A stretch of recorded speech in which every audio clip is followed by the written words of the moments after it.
आपको बता दें कि अभी मेरी मौजूदगी जो है जयप्रकाश नारायण की धरती यानी सर्वोदय आश्रम शेखोदोरा में है। और आपको बता दें, आपने सुना होगा देश का प्रधानमंत्री, किसी राज्य का मुख्यमंत्री, लेकिन आपको हम एक शख्स से मिलाएंगे जिनको एक टाइटल मिला हुआ है प्रधानमंत्री।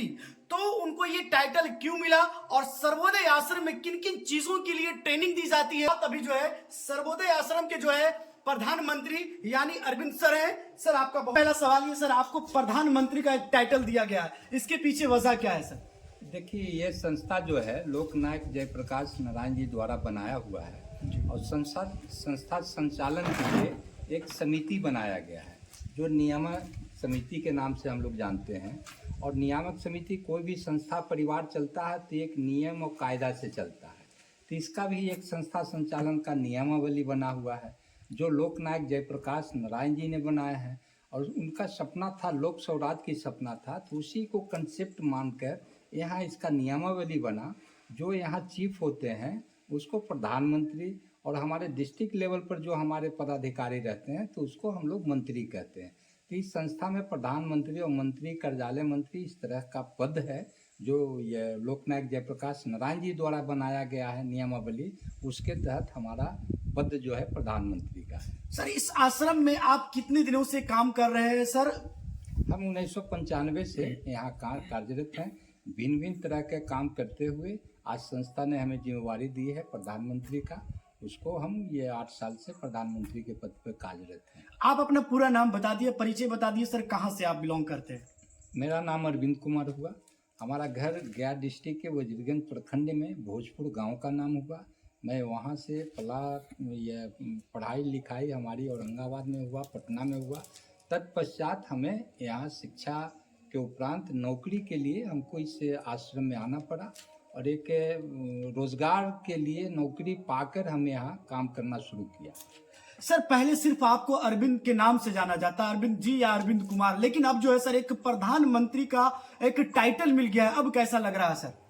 अच्छा लग रहा है, लोगों का स्नेह मिला, लोगों का आशीर्वाद मिला। चूँकि हम एज ए सुपरवाइजर यहाँ काम करना शुरू किए थे 1995 में। एक स्वास्थ्य का कार्यक्रम चलता था जो विदेशी फंडिंग था, हिमोस का, उसके तहत हम एज ए सुपरवाइजर काम करना शुरू किया। लोगों का सहयोग मिला, आशीर्वाद मिला, स्नेह मिला और समन्वय हुआ ग्रामीणों के साथ, सबका प्यार मिला, तो आज हम प्रधानमंत्री के रूप में काम कर रहे हैं इस संस्था में। सर, सभी लोगों का ये सवाल होता है, सभी लोग ये पूछना चाहता है, ये जानना चाहता है कि सर सर्वोदय आश्रम जो शेखोदोरा है ये प्राइवेट है या गवर्नमेंट है, इसके बारे में आप क्या कहेंगे सर? नहीं, ये नॉन गवर्नमेंट ऑर्गेनाइजेशन है, स्वयंसेवी संस्था इसको कहते हैं, जो सोसाइटी रजिस्ट्रेशन एक्ट के तहत रजिस्टर्ड होता है। और इसकी स्थापना 1954 में हुई थी, ये 5 मई 1954 में। अब 1 अक्टूबर 1954 को ये रजिस्टर्ड हो गया सोसाइटी रजिस्ट्रेशन एक्ट के तहत। तब से ये सामाजिक कल्याण के लिए काम, शिक्षा का, कृषि का, स्वास्थ्य का, ये ट्राइबल डेवलपमेंट का, कई तरह का काम संस्था देसी विदेशी ग्रांट को पाकर काम कर रही है। आज भी हमारा काम ये विदेशी फंड से भी हो रहा है, सरकार का भी फंड से हो रहा है।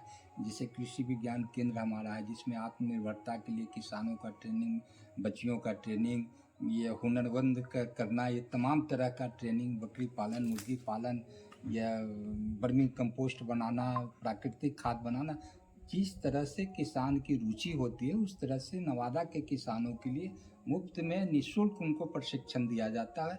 उनके कार्य को देखते हुए 3 दिन का, 4 दिन का, 5 दिन का, महीना का भी ट्रेनिंग होता है।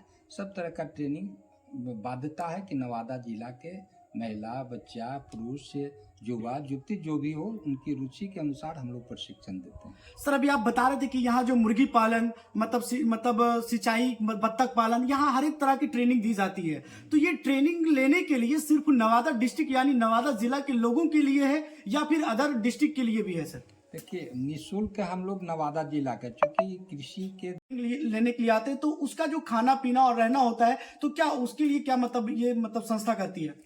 उसका भी वही होता है, अदर स्टेट से आता है, यूनिवर्सिटी से भी, या जो एग्रीकल्चर यूनिवर्सिटी में लोग पढ़ाई करते हैं तो रूरल इन्वर्सन के लिए, मतलब क्षेत्रीय ज्ञान के लिए वो लोग आते हैं तो यूनिवर्सिटी से आते हैं, बाहर से जो डिस्ट्रिक्ट से बाहर से रहते हैं, तो उनको हम लोग पे लेते हैं, जो कॉस्ट आता है उसको हम लोग कॉस्ट लेते हैं, यूनिवर्सिटी हमको कॉस्ट देता है, इतना को आप ट्रेनिंग दीजिए, जितना बच्चा या बच्ची को भेजा जाता है उस अनुसार से वो हमको पैसा देता है, और हम उसको रहने सहने या खाना और फिर उसको प्रशिक्षण की व्यवस्था करते हैं। 2 महीना 3 महीना का कोर्स डिजाइन रहता है, उसके अनुसार आता है। कुछ आता है एक्सपोजर आते हैं 8 दिन 10 दिन के लिए, अदर प्रांत से भी आता है जो हमारा अच्छा काम हो रहा है उसको देखने के लिए, तो गांव की महिलाएं आती, जैसे हम लोग नाबार्ड के खर्च से, नाबार्ड के फंडिंग से हम लोग वाड़ी योजना है जो ट्राइबल की लगाए हैं, तो उसको देखने के लिए तीसरी से नहीं भी होगा, गिरिडीह डिस्ट्रिक्ट का हजारों लोग एक संस्था के द्वारा यहाँ लाकर दिखाया, सिखाया,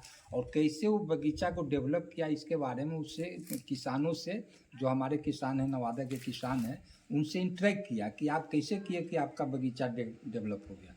तो नाबार्ड से हम लोग 425 फैमिली का बाड़ी परियोजना चलाया है, जो बहुत बढ़िया, वो आने वाले 2 साल में सभी का 30 से 40 हज़ार रुपया प्रत्येक साल उसकी आमदनी हो जाएगी। अभी जो हम लोग अपेक्षा रखे हुए हैं, इस वर्ष भी 3 साल का प्लांट हुआ है, सब कोई 2000-3000 का आम इस वर्ष पिछले वर्ष बेचा था।